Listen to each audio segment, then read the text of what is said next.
첫 번째 뷰 컨트롤러에 담길 두 번째 레벨의 뷰 컨트롤러들을 작성을 해야 되겠죠.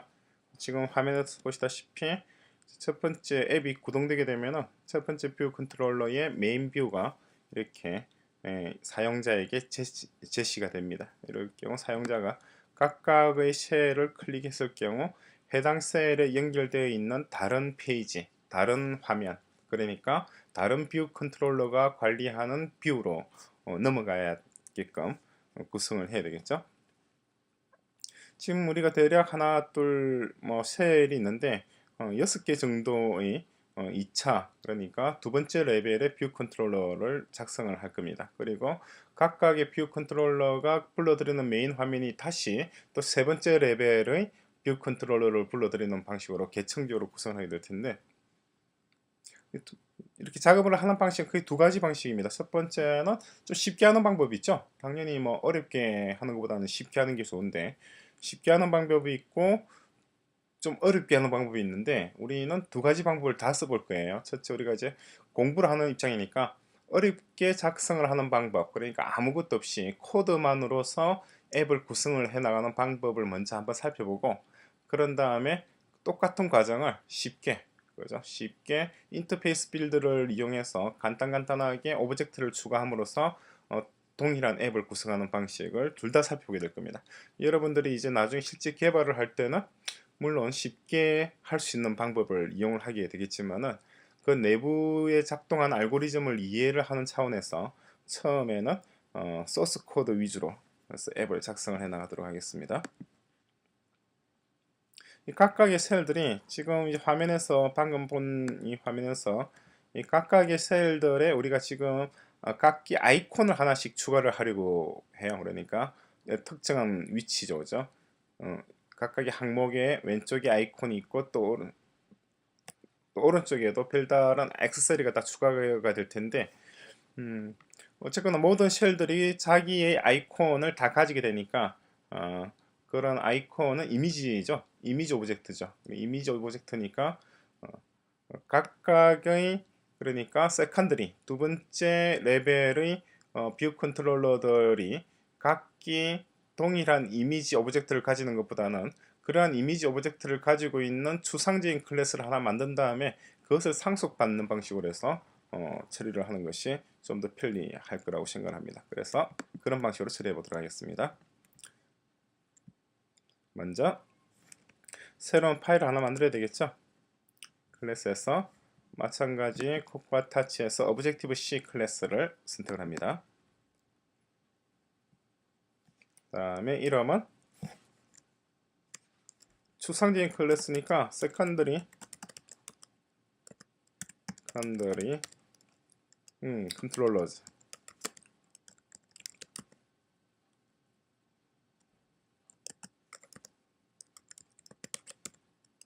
abstract 클래스 포함 되겠죠. 포 세컨더리 컨트롤러즈, 앞에 뷰라고 하는 말도 붙여놓으면 더 정확하게 됩니다. 상당히 파일 이름이 길게 되는데 길게 적더라도 이게 더 결국은 편리할 수가 있으니까, 자, 지금 적어진 것이 abstract class for secondary view controllers라고 하는 이름의 그거죠, 클래스죠. 그죠? 헤더 파일을 열어서 마찬가지로 NS 오브젝트에서 상속받던 것을 우리는 UI 뷰 컨트롤러의 상속으로 바꿔줍니다. 그죠? 그런 다음에 이미지를 하나 추가해주면 되겠죠. UI 이미지에서 이미지, 그러면 각각의 각각의 쉘에 들어갈 이미지니까 로 이미지라고 하는 이름을 선택을 적어줍니다. 그리고 난 뒤에 당연히 프로퍼티를 선언해줘야겠죠. 프로퍼티에서 일반적으로 난 어토미카 그리고 리테인 방식으로 구성해줍니다. 이것은 우리가 IB 아울렛을 선언할 필요는 없죠. 왜냐니까 인터페이스 빌드에서 다룰진 않을 겁니다. 소스 코드로만 조작할 거니까 이렇게 만들어주고, 그리고 임플멘테이션 파일에서는 신스사이즈만 좀 되겠죠. 신스사이즈에서 로우 이미지를 했습니다. 자, 간단하게 이런 식으로 처리를 해주고, 그런 다음에 이제 이 앱스트랙트 클래스를 상속받은 6개의 5개 내지 6개 정도 되겠군요. 6개 정도의 세컨더리 클래스를 만들어야 되는데, 그렇게 하려면 뭐 그룹을 하나 지어주는 게 낫겠죠, 그죠? 새로운 그룹을 해서 그룹 이름을 세컨더리 클래스이자 하면 되겠죠. 세컨더리, 글자 잘 보이나요? 세컨더리 클래스. 그죠? 클래시즈라고 하는 말보다는 뷰 컨트롤러즈 됐습니다. 자, 그런 다음에 이 세컨더리 클래스들 속에 이제 우리가 다양한 형태의 굉장히 다양한 형태예요. 굉장히 다양한 형태의 그러한 뷰 컨트롤러들을 집어넣게 될 겁니다. 첫 번째 들어갈 것이 전부 다 이걸 다 그냥 오브젝티브 C 클래스를 상속받게 할 것이냐, 아니면 좀 편리하게 UI 뷰 컨트롤러를 상속받게 할 것이냐 조금 고민이 되긴 합니다만은, 일단은 오브젝티브 C로 시작을 하겠습니다. 나중에 UI 뷰 컨트롤러를 이용해서 좀 더 간단하게 할 수 있는 방법을 말씀드리도록 하겠습니다. 자, 그 내용 자체가 이러한 내용들인데, disclose, 그리고 check, delete, disclose, check, delete, order, president, 이렇게 일단 5개가 먼저 나와 있죠. 하나 빠졌는데 총 6개를 우리가 집어넣을 겁니다.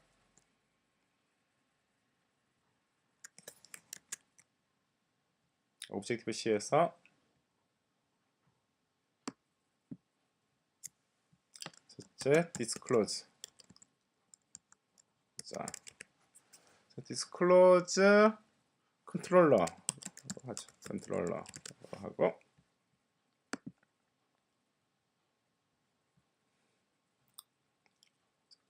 자, 이 녀석이 이 속에 들어가면 되겠죠.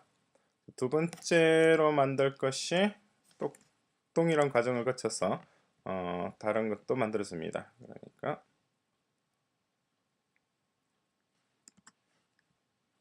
이름은 delete로 하죠. delete view controller, 그죠? 그래서 만들어주고, 지금 클래스를 2개를 만들어놨나요? 또 만들어줄까요? 6개를 만들어야 되니까. 세 번째 만들 것은 뭐였죠? discrete, disclose하고 delete하고 move가 있었고, 그리고 president가 있었고, 여러 가지 있었는데, president view controller 또 만들어줍니다. 지금 만들고 있는 것들은 몽땅 다 first view controller의 main view인 table view, 그 속에 각각의 셀에 들어갈 정확히 말하면 그 쉘들이 불러올 뷰 컨트롤러들이죠. 그리고 체크와 오더 역시 또 만들었습니다. 이번에는 체크 뷰 컨트롤러. 이름을 보시면 대충 짐작이 가시겠습니다만은, 지금 우리가 만드는 것들은 각각의 기능들, 체크 기능이 있는 것, 딜리트 기능이 있는 것, 뭐 디스클로즈 기능이 있는 것, 뭐 이런 다양하게 편집 기능이 있는 것, 이런 각기 다양한 기능이 있는 뷰 컨트롤러들을 집어넣게 될 거예요. 왜 그렇게 하느냐니까, 그렇게 해야지 뷰 컨트롤러, 그러니까 쉘 테이블 뷰에 테이블 뷰로 조작할 수 있는 작업들의 대략적인 종류가 어떤 것들이 있는지를 여러분들이 충분히 이해를 할 수가 있죠. 이번에는 Other View Controller라고 하는 이름의 컨트롤러를 집어넣습니다. 하나 빠졌는데 하나가 기억이 안 나네. 생각나면 나중에 하나를 더 집어넣도록 할게요. 자, 이렇게 해서 총 지금 현재로서는 하나, 둘, 셋, 넷, 5개의 클래스, 그죠? 5개의 단어들, 명사들이죠, 그죠? 이 명사들을 만들었는데, 자, 이 녀석들도 공통적으로 다 뭔가요? 더 공통적으로 보면은 그러니까 NS 오브젝트가 아니라 그죠? UI 뷰 컨트롤러의 서브 클래스들로 만들어줘야 되겠죠. 하나씩 만들어주면 됩니다. 어떻게 보면 단순 무식한 작업인데 처음부터 뷰 컨트롤러를 상속받으면 이렇게 할 필요가 없었겠죠. 그런데 그렇게 하게 되면 쓸데없는 것들이 또 많이 상속이 되니까 일단은 이런 식으로 해서 하나씩 구성을 해주겠습니다.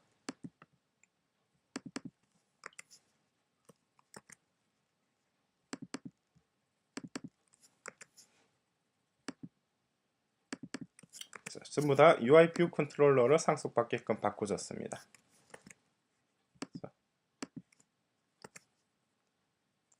자, 그런 다음에 우리 해야 될 건 뭔가요? 자, 이 녀석들을 불러와야 되겠죠. 이 녀석들을 불러오는 것은 어디서 불러와야 될까요?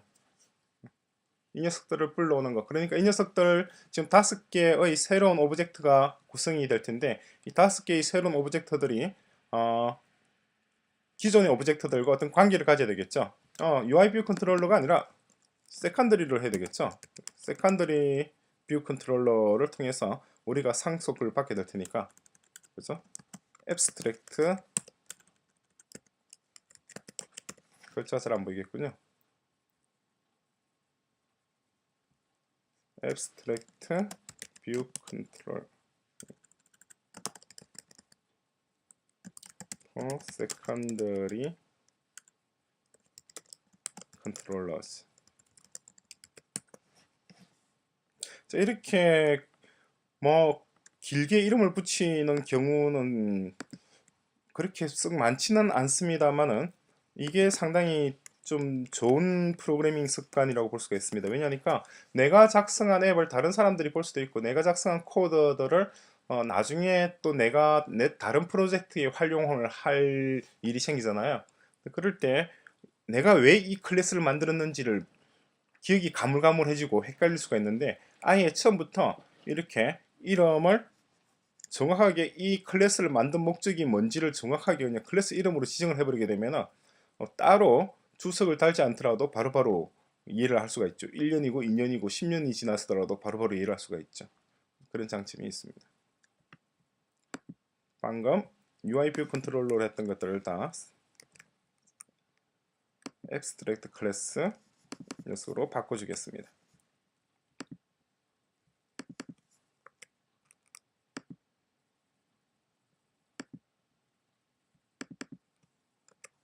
자, 이렇게 바꿔주니까 이제 어떻게 되나요? 우리가 새로 작성한 5개의 클래스들은 전부 다 UI 뷰 컨트롤러의 상속, 후손이자 동시에 우리가 만든 abstract class for secondary view controllers 이 녀석의 후손이니까 당연히 전부 다 UI 이미지, raw 이미지라고 하는 인스턴스 변수를 이용을 할 수가 있죠. 활용을 할 수가 있고 여기다 값을 할당할 수가 있고 뭐 불러올 수가 있고 이래서 각각의 셀의 아이콘들 그러니까 각각의 셀들의 아이콘들을 우리가 하나씩 할당을 해서 이용을 할 수가 있게 됩니다. 이렇게 하니까 어떻게 되나요? 이 문장 자체를 지금은 뭐 간단하게 UI 이미지 하나밖에 없지만은 공통적인 것 그러니까 이 5개의 클래스가 공통적으로 가지고 있는 어떤 속성들 그죠? 변수들이 있다고 할 때에는 이러한 추상적인 클래스를 하나 만들고 그것을 상속받는 형식으로 하게 되면 소스 코드의 양이 확연히 줄어들게 되겠죠. 그죠? 그리고 관리하기가 굉장히 편리해지죠. 나중에 UI 이미지, raw 이미지라고 하는 파일을 다른 뭔가로 바꿔주려고 할 때 그러면은 이 5개의 클래스를 일일이 불러서 다 수정해 줄 필요가 할 것이 아니라 상속받던 추상적인 클래스 하나만 수정을 해주면 나머지 5개는 자동적으로 수정이 되는 방식이 되죠. 이런 식으로 파일을 관리하는 것도 한 가지 요령이라는 점을 말씀을 드립니다.